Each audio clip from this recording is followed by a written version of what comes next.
Welcome to Hood Champion Boxing and Sports. And boxing, you find a way to win or you find a way to lose. And listen, man, please subscribe to the channel. I'd appreciate it. What happened in that ring between Tyson Fury and Francis Ngannou? A lot of people are speculating.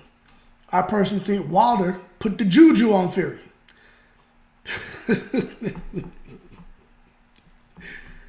You know, Deontay Wilder is from Tuscaloosa, Alabama. Now, in case you didn't know, they meddle around with a little voodoo out there. Word on the street is, in Alabama, they tell you, don't eat spaghetti at any woman's house. Because supposedly, the woman, that she takes some of her period and she mixes it in that spaghetti sauce. And if you eat that unknowingly, that you can never leave that woman. They also say the woman will bury your drawers in her backyard. They also say that mess with the wrong person, that they can make you crow like a rooster. Now, you take that with a grain of salt. Now, me having this West Indian background, I can tell you about the obia and some things that I've witnessed to tell you that some of that stuff is pretty crazy. You'd have to see it to believe it. But that being said, Francis Ngannou from Cameroon, and we talk about witchcraft, we talk about voodoo.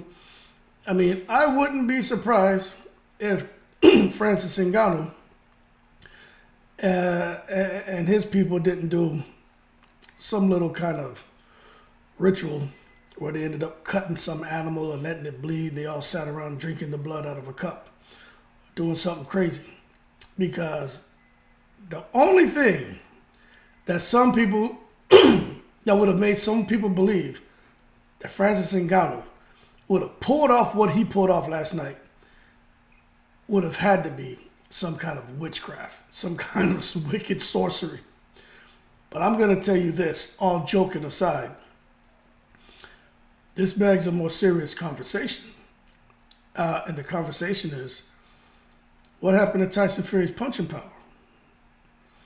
What happened to Tyson Fury's stamina? What happened to his durability? You understand? What happened? How is it he gets into with a guy like Ngannou, who we know is tough, right? You gotta excuse me, I have a cold. It's that time of the year where, man, I get bronchitis. There's always some crap going on, right? So you gotta excuse me, right? But how is it that Tyson Fury gets in there? His punch output goes down. Punching power is not there. And he looked bewildered in that fight. He looked like a novice.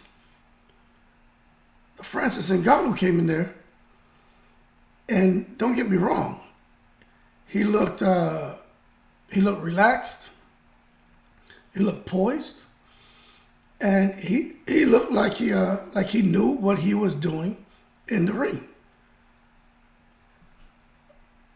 But I'm not so surprised with Ngannou's performance because he was able to do some of the things he did because of what Tyson Fury wasn't doing. So the question is, what went wrong with Tyson Fury? Now, with Deontay Wilder, in them first 3 fights, Tyson Fury had stamina out of this world. He had punch resistance out of this world, durability out of this world, stamina out of this world. Tyson Fury was something that you just never seen. He's always looked pretty good, but not like in that Wilder fight, that first fight. Not like in that second fight. And not like in that third fight. Grueling matches. Gets in there with Francis Ngannou. And my boy just can't figure it out. He's out here falling down. Did y'all see that? Tyson Fury falling down to his knees. What the hell happened to him? Tyson Fury versus Ngannou looked like Wilder versus Fury, where basically Tyson Fury was Wilder in the fight against Ngannou. You saw Wilder going down and holding Fury around the ankles, around the knees. You know what I'm saying? Whether it was ruled a slip or a knockdown, it was Wilder was the one who looked like his legs were gone. What the hell happened to Tyson Fury? Man, legs looking like they're gone. Wilder was the one initiating a lot of the clinching and holding on for dear life. Fury, in this case, was the one initiating a lot of the clinching and holding on for dear life. So I have to ask the question, what was it that gave Tyson Fury such an advantage against Wilder across 3 fights and that didn't show up in Saudi Arabia? Now, some people are saying that Tyson Fury, he didn't take Ngannou seriously. They're talking about his love handles, he was out of shape. And I'm like, okay, I understand the argument. I don't agree. Tyson Fury always looks fat. He always looks out of shape. He didn't get in the fights with Wilder looking in shape. The first fight, he was slim. The second fight, he was super big. Third fight, he was super big. But Wilder didn't know how to fight Tyson Fury on the inside as far as when Fury laying on him and just, weighing him down. And Fury was twisting his neck and hitting him with elbows and hitting him with forearms and hitting him with this part of his hand like he's going to jab, but he's basically hitting you like that. There was a lot of crap Fury did in them fights. Y'all think I'm joking, right? Let me see something. He did a lot of foul stuff. Then he gets in there with Ngannou, and he was still trying to fight dirty. But he was really worried about what was coming back at him. Now, I don't know if you guys saw. I'm going to show you. I don't know if you guys saw that crap that Tyson Fury tried to pull. But I've been telling y'all for the longest, Tyson Fury's a dirty fighter. I'm not saying that because I dislike Fury. No, I'm telling you that because he's a dirty fighter. He's a dirty fighter. But I'm gonna show you something. Where is that? Because it is horrible what Tyson Fury did.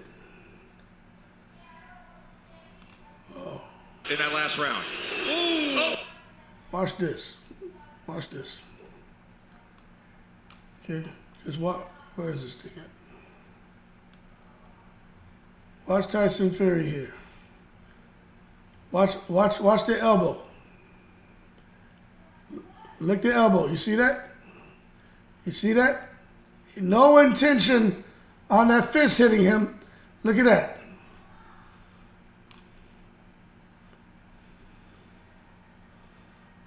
So when you talk about people saying, Deontay Wilder is delusional, Tyson Fury didn't fight dirty, Deontay Wilder is just a sore loser, right? I could totally understand a person who hasn't really sat back and studied that film, especially that second fight. I understand how a person could conclude that Tyson Fury is not a dirty fighter. I get it. But if you watch that damn film, that second fight, there's no doubt that Tyson Fury is a dirty fighter. And when you look at what he did in that ring against Ngannou, because I personally think some of the advantages that Tyson Fury had in that second fight, that first, second, and third fight, I personally think he didn't go that direction for this fight. Now, you can read between the lines of what I'm saying. I personally think he didn't feel the need to have to go that route. Honestly. And as a result, it backfired on him. And I'm being honest with you. If Tyson Fury would have had the same preparations that he had for Deontay Wilder in the first, second, and third fight, Tyson Fury would have went over there and showed out. But he didn't. It makes me wonder, what in the hell was Tyson Fury doing in those Wilder fights? And you look at Francis Ngannou, and you look at everyone who's talking about the fight. The entire world is saying Francis Ngannou won that fight. And I'm going to tell you this. Had that been the Deontay Wilder from the first Fury fight, second Fury fight, and third Fury fight, fighting that version of Tyson Fury, Deontay Wilder would have beat him. Would have knocked him out cold. Knocked him out cold. Okay? Now that's a fact what I'm giving you. No way in the world that version of Tyson Fury beats Wilder, beats AJ, beats any of them top heavyweights. Hell, I don't even think he beat Jared Anderson fighting like that. I'm just being honest with you. But when we peel the layers back, it begs a bigger question. You get someone who's performing on a super high level all the time. All the time. You come to expect that whenever they're about to perform. And then they come out having a performance. All of a sudden it's like they crash. Well, then now we got to understand that dip in performance. It's like doing data analyzing data. You're kind of watching this pattern, right? And you see that certain months of the year, when you look at the historical data, or certain months of the year, you may see that certain things dip around that time. Could be weather or different things causing the little fluctuation, right? And other things peak, You can draw correlation between, year to year, during that time of year, why things are happening. And you can intelligently talk to it. But when you all of a sudden, during a certain part of the year, you see a dip when normally there's an increase, right? Let's say it's something about weather. Around the summertime in let's just say in Texas, you're going to get, let's say 90 to 100 and something degrees these months, right? And all of a sudden, you're getting 50 to 60 degrees. It's a dip. You can't explain that because you go back and look at the historical data. It's like, whoa. Year after year after year, this is kind of what we get. And the record for the lowest temp was running 80-something or 70-something, all of a sudden we're in the 50s and 60s. Makes you ask the question. And you look at Tyson Fury since he's returned to the sport of boxing, right? Since he's returned to the sport of boxing, how has his performances been, right? Pretty much at a pretty optimal level, right? Haven't really seen any dips in his performance. If anything, the dip is when if he gets knocked down, then he comes right back and he's performing. He's been consistent. Now he comes and fights Francis Ngannou. All of a sudden, he's Texas in the summer, 40, 50, 60 degrees. A dip. You're wondering what happened. And that's what we need to understand. We need to figure that out. And I'm going to tell you, where was Usman Sajjad? What was going on? This whole thing about gloves. Were the gloves tampered with or were they not tampered with this time? You know what I'm saying? Did he have the right strength and conditioning coach in his camp or did he not this time? Did he just say, hey, I'm not worried about Francis Ngannou. The guy never put on a pair of boxing gloves. He can't beat me. I'm just going to go ahead and snatch up this 60, 70 million. Then I fight Usyk in December. And he just didn't worry about taking the right preparation because he didn't take him seriously. And that's what happened. But I don't know. But what I will tell you is I don't think he won that fight. I'm going to be honest with you. There was just a lot of inactivity on his part. And then Ngannou later in the fight, I just got to be real. Ngannou looked like he was getting tired. And Tyson Fury, when Deontay Wilder was getting tired, what did Tyson Fury do? Tyson Fury poured it on thick. Thick, boy. When Wilder got tired, Tyson Fury kept stepping to him, kept picking up the pace. So my thing is, why didn't Tyson Fury pick up the pace against Francis Ngannou? You got a man tired, you got a man hurt like that, and you can't pick up the pace? I'm just saying, man. Something don't seem right. It just does not seem right. And I think we should be having that conversation, man, to understand what went wrong with Tyson Fury. I'm looking for this. It's something that I created. I'm talking to you. I'm looking for it so I can show it to you. Let me see if I got it right here. It's crazy to me, man. Absolutely crazy. So now the conversation is, okay, maybe Wilder put the juju on Tyson Fury. You know what I'm saying? You know what? Maybe he did put the juju on him. I have it right here. I got it right here. I saved it. I made sure not to get rid of this right here. I'm about to show you something. I'm about to show y'all something. So I created this to make a video, okay? Let me show it to you. Hold on a second. Window capture. Not that one. Hold on a second. I'm about to show you something. Where is it? This one. Not that one. Hold on a second. Where is it? I'm about to go crazy, man, because I can't find the damn thing. Hold on, while I'm pulling this up. Oh. Let me just add it right here. Image 5. I'm tripping. I'm gonna add it right here to show y'all. Oh, here it is. Is this it? Yep. Look at this. Okay, this right here is something that I created. I'm gonna make it a little bigger and I'll just kind of scroll it across for you. I created this, a bunch of little snapshots from when Tyson Fury fought Wilder in that second fight. Now, if you look here, look at where the arrow's pointing. Look at how Tyson Fury is hitting Wilder.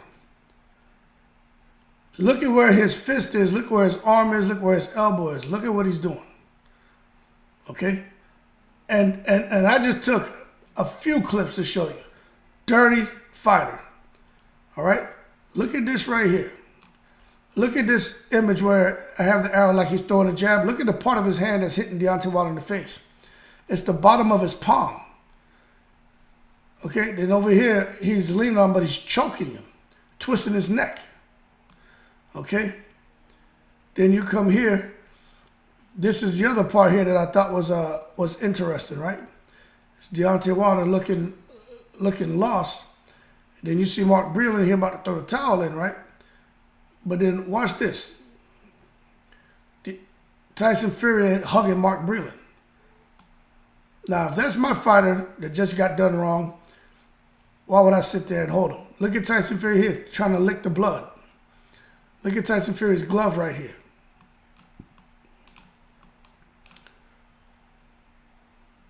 So I show you all that just to say this. What happened to Tyson Fury with Ngannou? Why wasn't he able to pull that stuff off like he was able to pull off with Deontay Wilder? That's all I'm getting.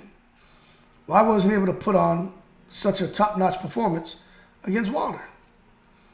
Now, I can sit here and joke all day about Wilder put the juju on him. Ngannou put the juju on him. Someone buried his drawers in their backyard. But the reality is, there's so much more to this.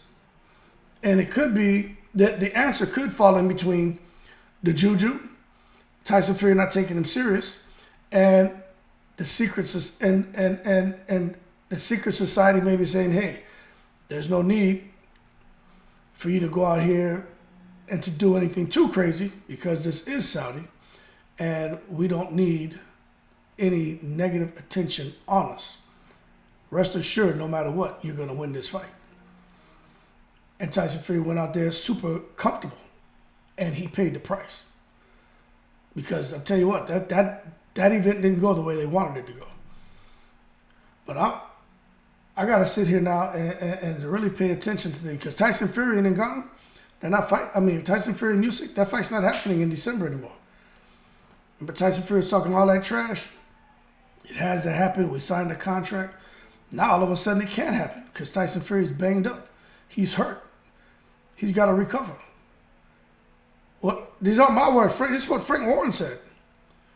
And they're concerned about Tyson Fury going from having I think it was like a 12-week training camp to continue with training right to December and getting into a fight with Usyk and not having any legs and being burnt out.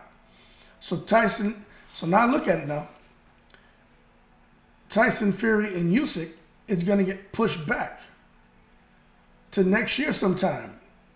So this may be an opportunity to really try to make the Fury, Usyk, Wilder, AJ all on one card. This is a huge opportunity for that.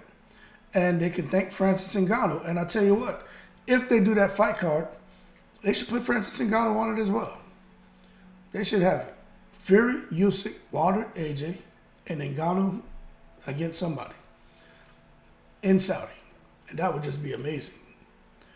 But that being said, I don't know what went wrong out there, but I know that the one thing I know is Secret Society, man, they were in full effect. They made sure Ngannou didn't get that win, but they didn't expect him to knock Tyson Fury down. And talk about somebody who's trying to take the fight out of the judge's hands. If Ngannou had a little more stamina, he may have been able to pull it off. For real, he may have been able to pull it off. Very, very, very interesting, man. The damn spirit of Tuscaloosa got into that boy Ngannou, and Ngannou wasn't trying to lose. Anyway, y'all keep cool. Shout out to the veterans. Remember what I'm talking about right here, man. Remember all this stuff here with Tyson Fury. All this, man, the Secret Society in full effect. Remember all that. Look at the man about to throw the towel in. Look at Deontay Wilder looking at Breland like, are you crazy? Look at the glove, man. You know, y'all better start giving Wilder a little bit more credit. Look at him. Looking at Breland like, you stopped the fight? Look at Tyson Fury, his dirty ass. Look at him. Look at Tyson Fury. Look at him. Dirty Tyson Fury. Anyway, y'all keep cool. I don't even know what to think no more, man. I mean, I kind of know what time it is, but it's just crazy. Y'all, I'm in the breeze.